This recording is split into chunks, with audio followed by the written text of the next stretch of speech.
ख़वातीन हज़रात, रात गए की नशिस्त कि जिसमें रसाई अदब के हवाले से बात हो रही है और ये देखा जा रहा है कि इमाम अली मकाम को हदिया अक़ीदत किस किस अंदाज से पेश किया गया और उसको अदब के औजे कमाल पे कहाँ से कहाँ तक पहुँचाया गया और कैसी मेहनत हुई है। और हम जनाब जवाद जाफ़री के साथ चलते चलते अब लखनऊ में दाखिल हो चुके हैं।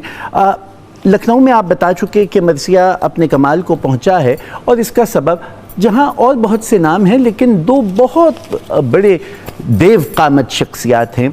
एक तरफ जनाब मीर अनीस मौजूद हैं और दूसरी तरफ दबीर ख्वाजा दबीर मौजूद हैं।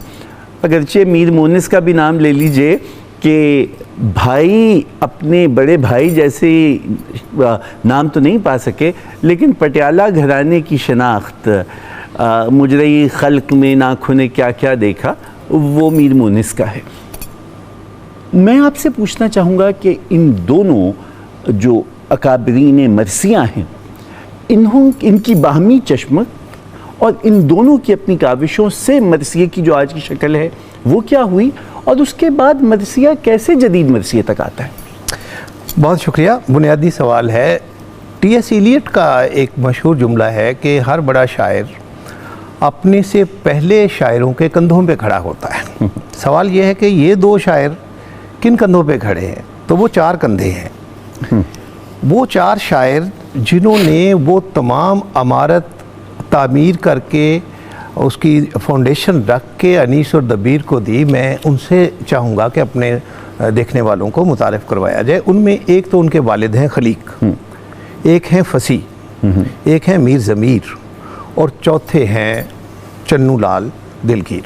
अच्छा। जो कि अकीदे के एतबार से अहले हुनूद से हैं।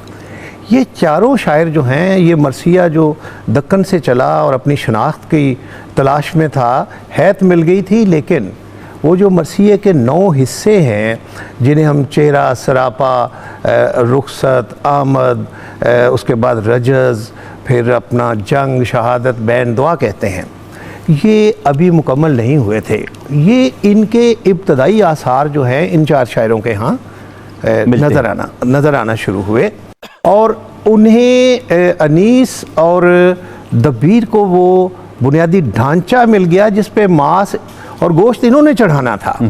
वो अमारत खड़ी मिल गई जिसको रेनोवेट या इंटीरियर डेकोरेशन या उसमें जो गुंजाइशें हैं इन्होंने पैदा करनी थी।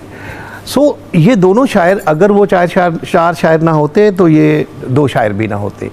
ख़ास तौर पे जो इनमें उसके वालिद की ज़बान का तो चर्चा था, उसके दादा की ज़बान का, मीर हसन का, मीर खलीक की ज़बान को तो लोग कहते थे कि कौसर व तस्नीम में धुली हुई है।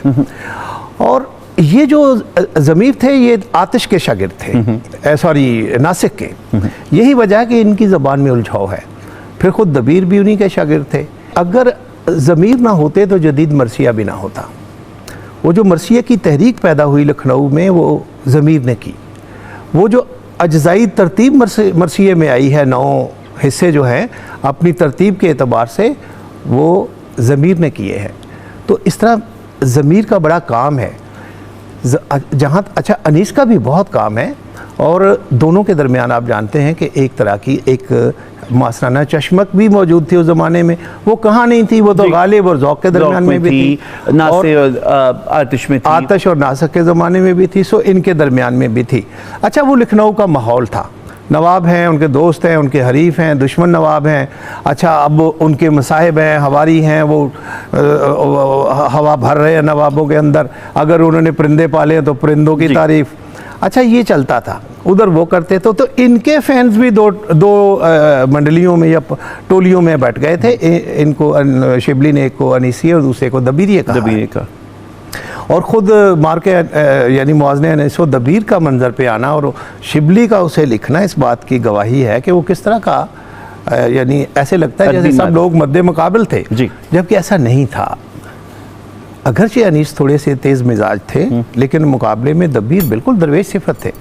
और पूरी हिस्ट्री में इन्होंने कभी एक मरतबा के अलावा इन्होंने कभी मिल के मजलिस नहीं पढ़ी। अच्छा, किसी ऐसी जगह इकट्ठे नहीं हुए। एक बार वाजिद अली शाह के कहने पे ये इकट्ठे हुए, दोनों को मजबूर किया गया। तो अनीस जो थे वो एक भाई का मूनस का एक सलाम पढ़ के नीचे आ गए थे। तो इनके दरमियान ये चैपक्लिश भी रही। दोनों ने मरसिए को उस औज तक पहुंचाया कि जिसे आप क्लासिकल मरसिए की तकमील का लम्हा कह सकते हैं या मकाम कह सकते हैं।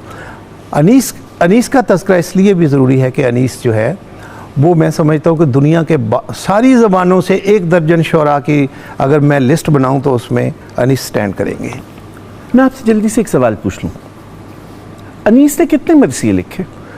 अनीस के तकरीबन 200 से ज़्यादा मरसिए हमारे जो सामने मतबूआ हैं, हाँ, और गैर मतबूआ वो भी होंगे यकीनन। क्योंकि एक पिछले और मरसिए वो नहीं है 50 साहब का कहना ये कि अब तक 1200 से ज़्यादा गैर मतबूआ जो है वो तलाश हुए। अब वो हमने तो किया इशारा उस तरफ के ज़्यादा जो है मरसिए निगारों के मरसिए वो तो अभी बोरियों में बंद पड़े, थैलों में पड़े हुए हैं।